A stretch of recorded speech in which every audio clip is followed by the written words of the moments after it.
బావులు, చెరువులు, కుంటల్లో గంటసేపు ఈత కొట్టగానే అలసిపోతాం. అలాంటిది నాగార్జున సాగర్ ఎడమ కాలువలో ఇద్దరు యువకులు 45 కిలోమీటర్లు ఈదుతూ వెళ్లారు. ఖమ్మంలో ఈత కొలను, శిక్షకుణ్ణి ఏర్పాటు చేయాలని కోరుతూ ఈ సాహసం చేశారు. ఖమ్మం జిల్లాకు చెందిన ధనుష్ రెడ్డి, అభిలాష్ శనివారం ఉదయం పాలేరు నుంచి మున్నేరు వరకు సాగర్ కాలువలో ఈత మారథాన్ చేశారు.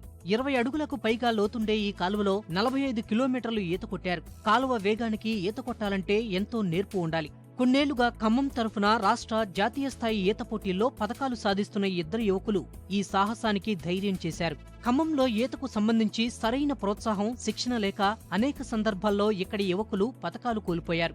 సర్దార్ పటేల్ మైదానంలోని ఈత కొలనును అభివృద్ధి చేయాలని అధికారులకు ఎన్నిసార్లు మొరపెట్టుకున్నా ప్రయోజనం లేకుండా పోయింది. తమ సమస్యను ప్రభుత్వానికి తెలియజేయాలనే ఉద్దేశంతో ఇద్దరు యువకులు సాగర్ కాలువలో ఈత మారథాన్ చేశారు. 3 years నుంచి చేస్తున్నాను స్విమ్మింగ్ అనేది. ఒక 2 years కూడా మేము ఇక్కడనే ఖమ్మంలోనే చేసాం. 2 years కోచ్ లేకుండానే ఖమ్మంలోనే. 1 year మాత్రం డిగ్రీ కోసమని హైదరాబాద్ వెళ్ళాను. అక్కడ చదువుతో పాటు కోచింగ్ ఉంటుందని. ఇక మెయిన్గా ఖమ్మం పూల్ ప్రాబ్లం ఏంటంటే కోచ్ ఒకటే చాలా పెద్ద ప్రాబ్లం. దాని తర్వాత 50 మీటర్ స్విమ్మింగ్ పూల్ అనేది ప్లాన్ చేస్తున్నారు. అది వచ్చితే ఇంకా మంచిది. మేము ఈ మారథాన్ ఎందుకు చేస్తున్నామంటే మాకు ఖమ్మంలో 50 మీటర్స్ పూల్ కోసం చేస్తున్నాము. అలాగే కోచ్ కూడా లేడు.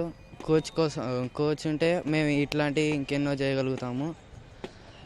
నేను ఇప్పుడు దాకా స్టేట్లో 22 గోల్డ్స్, 11 సిల్వర్, 5 బ్రాంజెస్ వచ్చాయి. ఇప్పుడు దాకా 6-7 నేషనల్స్ ఆడాను. అరకొర వసతులు, శిక్షణతోనే తమ పిల్లలు రాష్ట్ర, జాతీయ స్థాయి ఈత పోటీల్లో రాణిస్తున్నారని తల్లిదండ్రులు చెబుతున్నారు. విద్యార్థుల్లో ప్రతిభ ఉన్నా సరైన దిశానిర్దేశం చేసే శిక్షకుడు లేక అనేక అవకాశాలు కోల్పోతున్నారని ఆవేదన వ్యక్తం చేస్తున్నారు. దయచేసి మన ఖమ్మం జిల్లాలో 50 మీటర్ పూలు లేదా ఒక మంచి ఎన్ఎస్ఐ చేసిన కోచ్ని ఇక్కడ ప్రొవైడ్ చేస్తే ఇంకా ఇట్లాంటి పిల్లలు, మా పిల్లల కన్నా ఇంకా బెటర్గా ఉన్న పిల్లలు చాలామంది ఉన్నారు.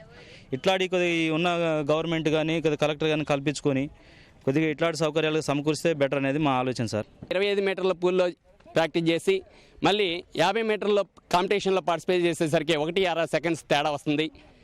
దానివల్ల ఏమవుతుందంటే మెడల్ చేజారిపోతుంది. మొన్న కూడా హాఫ్ సెకండ్లో ఒక బ్రాంజ్ మెడల్ మిస్ కావడం జరిగింది.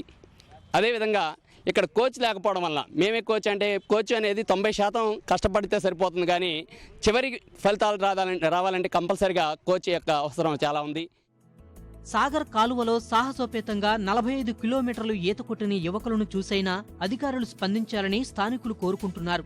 జాతీయ స్థాయిలో రాష్ట్రానికి గుర్తింపు తెచ్చే సత్తా ఉన్న విద్యార్థులను ప్రోత్సహించాలని విజ్ఞప్తి చేస్తున్నారు.